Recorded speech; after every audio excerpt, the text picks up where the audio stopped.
Hi friends, welcome to Indian Recipes Tamil. நம்ம இன்னைக்கு பார்க்க போகிறது ரொம்ப டேஸ்டியான கோதுமை மாவு பிஸ்கட். இதில் நம்ம பேக்கிங் சோடா, பேக்கிங் பவுடர் இந்த மாதிரி எந்த விதமான பொருட்களும் யூஸ் பண்ணாமல் வீட்டில் இருக்க குறைவான இன்க்ரீடியன்ட் வச்சு ரொம்ப ஹெல்த்தியாக பண்ணியிருக்கோம். ஸோ நீங்கள் குழந்தைங்களுக்கு பயப்படாமல் தாராளமாக கொடுக்கலாம். குழந்தைங்கள்லேருந்து பெரியவங்க வரைக்கும் ரொம்ப என்ஜாய் பண்ணி சாப்பிடுவாங்க. ஏன்னா இதோடைய டேஸ்ட் அந்த அளவுக்கு சூப்பராக இருக்கும். இந்த ரெசிபியை செஞ்சதுக்கப்புறம் நீங்கள் கடையில் பிஸ்கட் வாங்கவே மாட்டீங்க. அவ்வளோத்துக்கு இதோடைய சுவை உங்கள் எல்லாருக்கும் ரொம்ப பிடிக்கும். இப்போ வாங்க ஃப்ரெண்ட்ஸ், நம்ம வீடியோக்குள்ளே போய் இந்த ரெசிபி எப்படி செய்கிறதுன்னு பார்க்கலாம். ஃபஸ்ட்டு இந்த ரெசிபி பண்ணுறதுக்கு ஒரு மிக்சிங் பவுல் எடுத்துக்கோங்க. அதில் ஒரு சன்னி வச்சுட்டு அதில் 1 கப் அளவுக்கு கோதுமை மாவு சேர்த்துக்கோங்க. இது 200 கிராம் அளவு கோதுமை மாவு இருக்கும். சேர்த்துட்டு இது கூடவே கடலை மாவும் சேர்த்துக்கோங்க. கடலை மாவு 1/2 கப் அளவு சேர்க்குறேன். இது 100 கிராம் அளவு கடலை மாவு சேர்த்துட்டு இது நல்லா ஜலிச்சு எடுத்துக்கோங்க.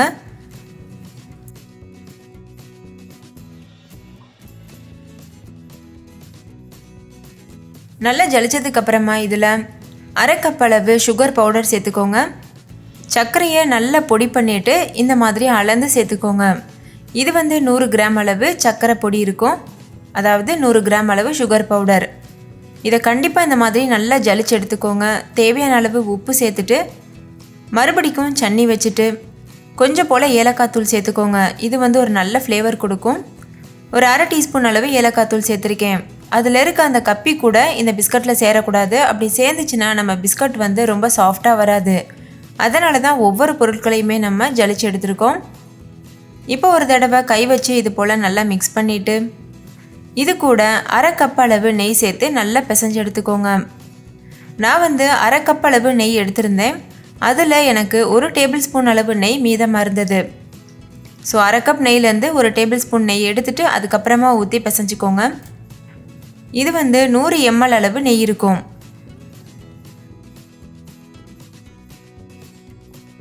நீங்கள் நெய்க்கு பதிலாக உருகின பட்டர் கூட சேர்க்கலாம், டால்டா கூட சேர்த்து பண்ணலாம். ஆனால் அது அந்த அளவுக்கு ஹெல்த்தியாக இருக்காது.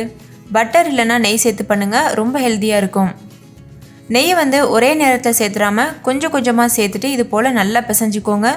இதில் பால், தண்ணி இந்த மாதிரி எதுவுமே சேர்த்துடக்கூடாது. முழுக்க நம்ம நெய்லேயே பிசைகிறோம். அதனால தான் இதில் பேக்கிங் பவுடர் போடாமலேயே இந்த பிஸ்கட் இவ்வளோ சாஃப்டாக மொறுமொறுப்பாக இருக்குது. நம்ம பேக்கரிகளெல்லாம் வாங்கி சாப்பிட்ருப்போம்ல, அதே மாதிரி டேஸ்ட்டில் இருக்கும். நான் சொன்ன ரேஷியோவில் அப்படியே பண்ணுங்கள். இப்போ பாருங்கள், இது நல்லா பிசைஞ்சு எடுத்தாச்சு. இந்த அளவுக்கு நல்லா கெட்டியாக பிசைஞ்சு எடுத்துக்கோங்க, ரொம்ப தண்ணியாக இருக்கக்கூடாது. இப்போ இது நல்லா பிசைஞ்சாச்சு. நான் சொன்னது போல் எனக்கு 1 டேபிள் ஸ்பூன் அளவு நெய் மீதமாக இருக்குது. இதை ஒரு ஓரமாக வச்சிடலாம். இப்போ இந்த பிஸ்கட்டுக்கு நம்ம ஷேப் கொடுக்க போகிறோம். எல்லா பிஸ்கட்டும் ஒரே அளவில் இருக்கணுன்றதுக்காக ஒரு ஸ்பூன் எடுத்து ஒவ்வொரு வட்டமும் மாவை அளந்து இது போல் செய்ய போகிறேன். உங்களுக்கு இந்த மாதிரி செய்ய விருப்பம் இல்லைன்னா நீங்கள் கையில் குத்து மதிப்பாக அளந்து கூட நீங்கள் செய்யலாம். இந்த மாதிரி கொஞ்சம் போல் மாவு எடுத்துட்டு கையில் வச்சு லேசாக உருட்டிக்கோங்க. உருட்டினதுக்கப்புறமா ரவுண்ட் ஷேப்க்கு பண்ணலாம், இல்லை சதுரமாக கூட பண்ணலாம். நான் ஸ்கொயர் ஷேப்க்கு பண்ண போகிறேன். கையில் வச்சு இந்த மாதிரி தட்டிக்கோங்க.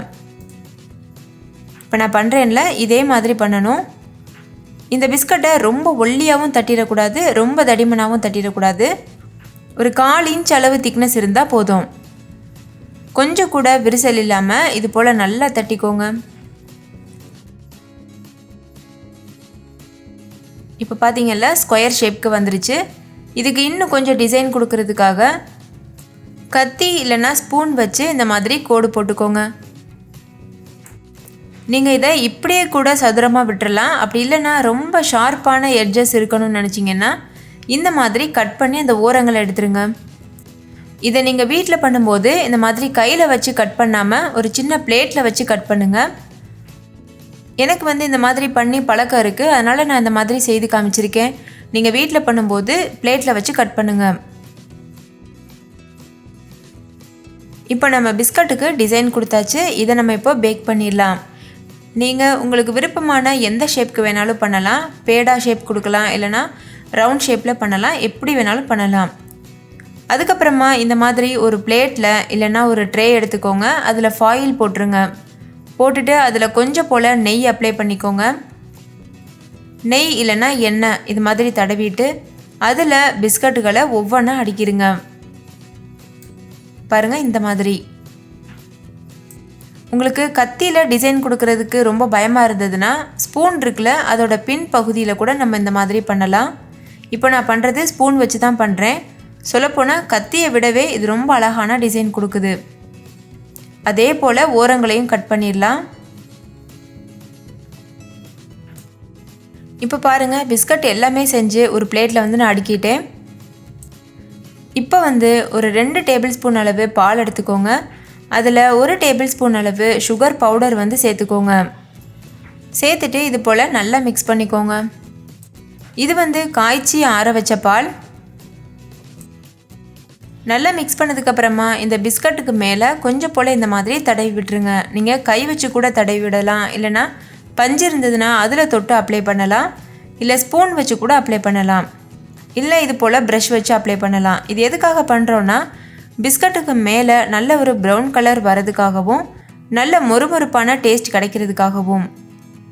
பால் சீனி கலவையை அப்ளை பண்ணதுக்கு அப்புறமா இதில் கொஞ்சம் போல் சுகர் எடுத்து இந்த மாதிரி தூவிக்கோங்க. வெள்ளை சக்கரை இருக்குல்ல, அது. இது ஆப்ஷனல், உங்களுக்கு விருப்பம் இருந்தால் நீங்கள் இது பண்ணிக்கிறலாம். நம்ம கடைகள் எல்லாம் வாங்கி சாப்பிட்ருப்போம்ல சீனி பிஸ்கட், அந்த மாதிரி இருக்கும்.